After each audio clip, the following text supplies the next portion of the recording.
Global Sumud flotilla এখন গাজার জলসীমায় শান্তিপূর্ণ অভিযানের দিকে তাকিয়ে বিশ্বের মুক্তিকামী মানুষ থুনবার্গ সহ আটক 2 শতাধিক।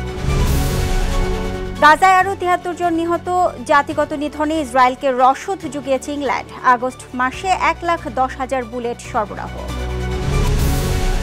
এবং ভুটানের সঙ্গে প্রথমবারের মতো আন্তঃসীমান্ত রেলপথ নির্মাণের ঘোষণা ভারতের। উন্নত হবে যোগাযোগ ব্যবস্থা, বাড়বে অর্থনৈতিক সংযোগ। বিশ্বজুড়ে ঘটে যাওয়া দিনের গুরুত্বপূর্ণ ঘটনাবলী নিয়ে আরটিভির নিয়মিত আয়োজন সারাদিনের বিশ্বে আপনাদের সাথে রয়েছে আমি নুসরাত সুজানা। ইসরায়েলি বাধা ও ধরপাকড় পেরিয়ে গাজার জলসীমায় প্রবেশ করেছে গ্লোবাল সুমুদ ফ্লোটিলা। এ পর্যন্ত তাদের 13টি নৌযান আটক করেছে ইসরায়েলি নৌবাহিনী। এর আগে বুধবার রাতে নৌবহর থেকে গ্রেপ্তার করা হয়েছে ফ্লোটিলার নেতৃত্ব দেয়া গ্রেটা থুনবার্গ সহ 37 দেশের 2 শতাধিক অধিকার কর্মীকে। এদিকে এই ঘটনার তীব্র নিন্দা ও প্রতিবাদের ঝড় উঠেছে আন্তর্জাতিক মহলে। বিস্তারিত বিনিয়ামিনের রিপোর্টে। বিরূপ আবহাওয়া কিংবা ইসরায়েলি ধরপাকড় কোনোটি আটকে রাখতে পারেনি ফিলিস্তিনিদের জন্য ত্রাণ নিয়ে যাওয়া গ্লোবাল সুমুদ ফ্লোটিলার নৌবহর। এসব পেরিয়ে ইতোমধ্যেই গাজার জলসীমার মধ্যে পৌঁছে গেছে ফ্লোটিলার একটি নৌযান। তবে তাদের আরও বেশ কয়েকটি নৌকা আটক করেছে ইসরায়েলি কমান্ডো। এখনও গাজার পথে রয়েছে ফ্লোটিলার 24টি নৌযান। এর মধ্যে বর্তমানে গাজার ভেতরে অবস্থান করছে মিকেনো নামের নৌযানটি। তবে সেটি আটক হয়েছে কিনা তা নিশ্চিত নয়। অন্যদিকে ফ্লোটিলার লাইভ ট্র্যাকার অনুযায়ী গাজা উপকূলের কাছাকাছি প্রায় 50 থেকে 60 কিলোমিটার দূরে অবস্থান করছে বাকি 23টি নৌযান। তাদের মধ্যে কয়েকটি গাজার জলসীমার কাছাকাছিও পৌঁছে গেছে। গাজা থেকে প্রায় 129 কিলোমিটার দূরে ভূমধ্যসাগরে থাকা অবস্থায় বুধবার ফ্লোটিলায় বাধা দেয় ইসরায়েলি বাহিনী। তাদের অর্ধশতাধিক নৌযানের মধ্যে থামিয়ে দেওয়া হয় অন্তত 13টি। এ সময় ফ্লোটিলার নেতৃত্ব দেয়া গ্রেটা থুনবার্গ সহ 37 দেশের আরও 2 শতাধিক অধিকার কর্মীকে আটক করে নিয়ে যায় ইসরায়েলি সেনারা। তাদের ইসরায়েলের একটি বন্দরে নিয়ে যাওয়া হচ্ছে বলে জানায় দেশটি। এর আগে সামাজিক মাধ্যমের এক ভিডিও বার্তায় নৌবহরে অংশ নেয়া বাংলাদেশের খ্যাতনামা আলোকচিত্রী শহীদুল আলম জানান, বুধবার স্থানীয় সময় সন্ধ্যায় ফ্লোটিলার প্রথম নৌযান আলমায় অভিযান শুরু করে ইসরায়েলি সেনারা। আজ সন্ধ্যায় সমুদ্র উত্তপ্ত হয়ে যায়, বজ্রপাত হয়, বিপদ আসে। আমরা দ্রুত সমুদ্রের ঝড়ের আগে যেতে চেষ্টা করি। তবে আরেকটা ব্যাপারও ছিল, কারণ আমরা পরে জানতে পারি আমাদের সবচেয়ে সামনে যেই ফ্লোটিলা আলমা, তার উপরে ইসরায়েলি জলদস্যুরা হামলা শুরু করে। আমরা এই উত্তপ্ত সাগরের মধ্যে যত দ্রুত চেষ্টা করছি এগিয়ে যেতে। আমরা সবচাইতে পেছনে, সবচাইতে বড় জাহাজ, কাজেই আমাদের উপর কি আসবে সেটা এখনো বোঝা যাচ্ছে না। এদিকে ফ্লোটিলায় আটক ও ধরপাকড়ের বিরুদ্ধে ফুঁসে উঠেছে বিশ্ব। কড়া নিন্দা জানিয়েছে তুরস্ক ও মালয়েশিয়া সহ অনেক দেশ। এছাড়া ইসরায়েলের এমন আগ্রাসনের প্রতিবাদে বিক্ষোভ চলছে আর্জেন্টিনা, ইতালি, জার্মানি ও স্পেনে। আটককৃতদের দ্রুত ছেড়ে দিয়ে ফিলিস্তিনে হত্যাযজ্ঞ বন্ধের দাবি তাদের। বিনিয়ামিন, আরটিভি। ইসরায়েলি হামলায় গাজায় আরও অন্তত 73 জন নিহত হয়েছেন। বুধবার গাজার জায়তুন এলাকার আল ফালাহ স্কুলে 2টি ক্ষেপণাস্ত্র আঘাত হানলে এখানে থাকা শরণার্থীরা নিহত হন। স্কুলটিতে শত শত বাস্তুচ্যুত শরণার্থীরা আশ্রয় নিয়েছিল।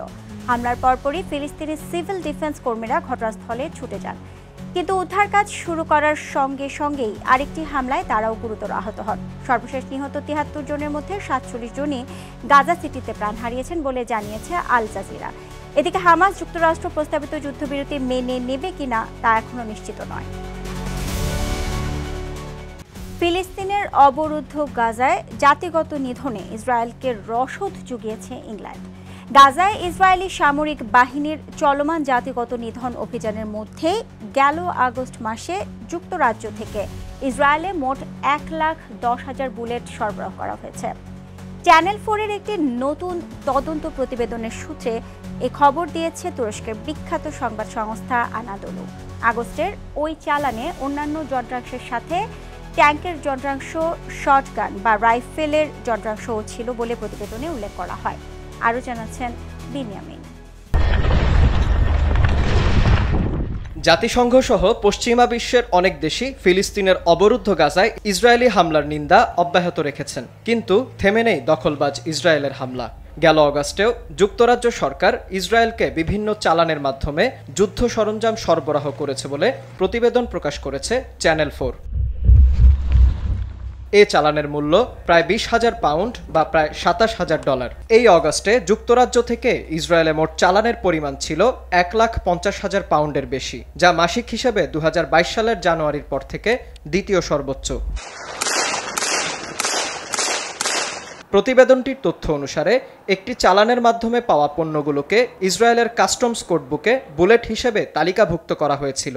সে মাসে অন্যান্য চালানের মধ্যে ছিল ট্যাঙ্কের যন্ত্রাংশ, শটগান বা রাইফেলের যন্ত্রাংশ। এর মধ্যে ক্ষেপণাস্ত্র, বিস্ফোরক ও গোলাবারুদও অন্তর্ভুক্ত ছিল বলে প্রতিবেদনে উল্লেখ করা হয়। 2025 সালের জুন মাসে যুক্তরাজ্য থেকে প্রায় 4 লাখ পাউন্ড মূল্যের গোলাবারুদ ইসরায়েলি কাস্টমস দিয়ে প্রবেশ করেছে বলে প্রতিবেদনে জানায় চ্যানেল 4। গেল 3 বছরেরও বেশি সময়ের মধ্যে এক মাসে ওই চালানের পরিমাণই ছিল সর্বোচ্চ।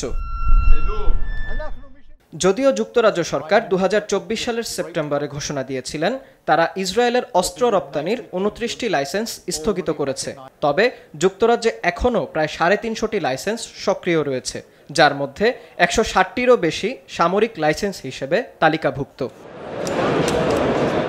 এর আগে যুক্তরাজ্য সরকার জানায় তারা গাজায় বর্তমান সংঘাতে ব্যবহৃত হয় এবং ইসরায়েলি সেনাবাহিনীর কাছে যায় এমন পণ্যের বিক্রি আটকে দিচ্ছেন। প্রতিবেদনটি প্রকাশের একদিন আগে যুক্তরাজ্যের ক্ষমতাসীন লেবার পার্টি একটি প্রস্তাব পাশ করে।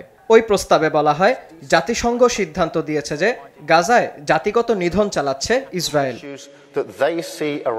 কিন্তু তাদের অস্ত্র রপ্তানি জাতিসংঘের জাতিগত নিধনের সিদ্ধান্ত ঘোষণার সঙ্গে সম্পূর্ণ সাংঘর্ষিক। 2023 অক্টোবর থেকে ইসরায়েলি সেনাবাহিনী গাজায় 66,000-এরও বেশি ফিলিস্তিনিকে হত্যা করেছে। নিরবিচ্ছিন্ন বোমা বর্ষণে উপত্যকাটি প্রায় বসবাসের অযোগ্য হয়ে পড়েছে। বিনিয়ামিন, RTV। ভুটানের সঙ্গে প্রথমবারের মতো আন্তঃসীমান্ত রেলপথ নির্মাণের ঘোষণা দিয়েছে ভারত। 2 ধাপে বাস্তবায়নযোগ্য এই প্রকল্পের ব্যয় ধরা হয়েছে প্রায় $454 মিলিয়ন। ধারণা করা হচ্ছে এর মাধ্যমে উন্নত হবে যোগাযোগ ব্যবস্থা ও বাড়বে অর্থনৈতিক সংযোগ। এ নিয়ে বিস্তারিত আরাফাত ইয়াসারের রিপোর্টে। আন্তঃদেশীয় যোগাযোগ ব্যবস্থা আরও উন্নত করতে ভুটানের সঙ্গে প্রথমবারের মতো আন্তঃসীমান্ত রেলপথ নির্মাণের ঘোষণা দিয়েছে ভারত। প্রাথমিকভাবে এই প্রকল্পের ব্যয় নির্ধারণ করা হয়েছে $454 মিলিয়ন। আগামী 4 বছরের মধ্যে প্রকল্পটি সম্পূর্ণ হওয়ারও সম্ভাব্য সময় নির্ধারণ করেছে সংশ্লিষ্টরা। জানা যায় প্রথম ধাপে ভারতের উত্তর পূর্বাঞ্চলীয় শহর কোকরাঝাড় থেকে ভুটানের সীমান্তবর্তী শহর গেলেফু পর্যন্ত 69 কিলোমিটার দীর্ঘ একটি রেল লাইন নির্মাণ করা হবে। এর ব্যয় ধরা হয়েছে $390 মিলিয়ন। এরপর দ্বিতীয় পর্যায়ে ভুটানের উত্তর পশ্চিমাঞ্চলীয় শিল্পকেন্দ্র সমতসে থেকে ভারতের বানারহাট পর্যন্ত 20 কিলোমিটার দীর্ঘ রেলপথ নির্মাণ করা হবে। এর ব্যয় ধরা হয়েছে আনুমানিক $70 মিলিয়ন। এদিকে ভুটানের অবকাঠামো ও অর্থনৈতিক আধুনিকায়নে প্রধান বাণিজ্যিক অংশীদার হিসেবে সবসময় নয়াদিল্লি গুরুত্বপূর্ণ ভূমিকা রেখে এসেছে, এমনটি জানায় ভারতের পররাষ্ট্র সচিব বিক্রম মিশ্রি। তার মতে নতুন এই রেলপথ পণ্য পরিবহনের সময় কমিয়ে ভুটানের জনগণের জন্য বিরাট সুফল বয়ে আনবে। ভারত সরকার ভুটানের সবচেয়ে বড় উন্নয়ন সহায়ক হিসেবে কাজ করেছে। তাদের আধুনিকীকরণে বিশেষ ভূমিকা রেখেছে, যার মধ্যে অবকাঠামো এবং সার্বিক অর্থনৈতিক উন্নয়ন উল্লেখযোগ্য। অন্যদিকে চীন ও ভারতের মাঝে অবস্থিত পাহাড়গেরা ভুটানের জনসংখ্যা 8 লাখেরও কম। তবে দেশটি বহু আগে থেকে গ্রস ন্যাশনাল হ্যাপিনেস বা জাতীয় সুখকে অর্থনৈতিক প্রবৃদ্ধির ওপরে অগ্রাধিকার দিয়ে থাকে। তবে বিদেশি বিনিয়োগ ও পর্যটন আকর্ষণের পরিকল্পনা নিয়ে গেলেফু শহরকে বিশেষ অর্থনৈতিক অঞ্চল হিসেবে গড়ে তুলতে চায় দেশটি। এই প্রকল্পটি শুধু 2 দেশের মধ্যে সম্পর্ক মজবুত করবে না, বরং দক্ষিণ এশিয়া ও দক্ষিণ পূর্ব এশিয়ার মধ্যে অর্থনৈতিক সেতুবন্ধন হিসেবে কাজ করবে বলে মনে করছেন বিশ্লেষকরা। আরাফাত ইয়াসার, RTV। খনিজ সম্পদের কারণে যুক্তরাষ্ট্রের সঙ্গে বিশ্লেষকদের ধারণার থেকেও দ্রুতগতিতে উন্নতি করেছে পাকিস্তানের সম্পর্ক। এ অঞ্চলে ইসলামাবাদকে বিশ্বস্ত মিত্র হিসেবে দেখছে ট্রাম্প প্রশাসন। তবে যুক্তরাষ্ট্রের সঙ্গে হওয়া নতুন সম্পর্ক পাকিস্তানের ভূ রাজনৈতিক ভারসাম্যকে নতুন চ্যালেঞ্জের মুখে ফেলতে পারে বলেও মনে করছেন অনেকে। বিস্তারিত বিনিয়ামিনের আরও একটি রিপোর্টে। বিগত কয়েক দশক ধরে যুক্তরাষ্ট্রের নিরাপত্তা অংশীদার হিসেবে পাকিস্তানের যথেষ্ট গুরুত্ব ছিল।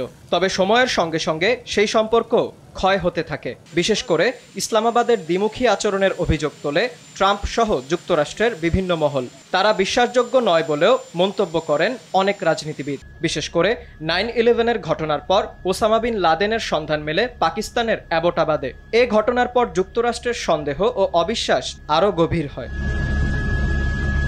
ওয়াশিংটন ও ইসলামাবাদের এমন শীতল সম্পর্ক দ্রুতই যে উষ্ণ হয়ে উঠবে তা কল্পনাও করেননি বিশ্লেষকরা। ট্রাম্প ক্ষমতায় আসার পর বাইডেন আমলের চেয়েও সম্পর্কের উন্নতি লক্ষ্য করা যাচ্ছে। সাম্প্রতিক কয়েকটি ঘটনায় এমনই ইঙ্গিত দেখছেন বিশ্লেষকেরা। গেল মার্চে এক ভাষণে সন্ত্রাসবাদের বিরুদ্ধে সহযোগিতার জন্য পাকিস্তানকে ধন্যবাদ জানান ট্রাম্প। অন্যদিকে ভারত পাকিস্তান সীমান্ত সংঘাত মেটাতে মধ্যস্থতা করায় ট্রাম্পকে নোবেল পুরস্কারের জন্য সমর্থন জানায় পাকিস্তান। এদিকে সম্প্রতি ট্রাম্পের অতিমাত্রায় ট্যারিফের কারণে বিশ্ব বাণিজ্য যখন টালমাটাল, তখনও পাকিস্তানি পণ্যের শুল্ক হার মাত্র 19 ভাগ। পাশাপাশি যুক্তরাষ্ট্রের ইতিহাসে প্রথমবারের মতো হোয়াইট হাউসে পাকিস্তানের কোনো সেনাপ্রধানকে আতিথ্য দেন প্রেসিডেন্ট নিজেই। যুক্তরাষ্ট্রকে খনিজ ও বিরল সম্পদ দেওয়ার প্রতিশ্রুতি দেওয়ার কারণেই সম্পর্কে এমন পরিবর্তন এসেছে বলে মনে করছেন বিশেষজ্ঞরা। গেল জুলাইয়ে পাকিস্তানের বৃহৎ তেল সম্পদ উন্নয়নে ইসলামাবাদের সঙ্গে কাজ করার ঘোষণা দেন ট্রাম্প।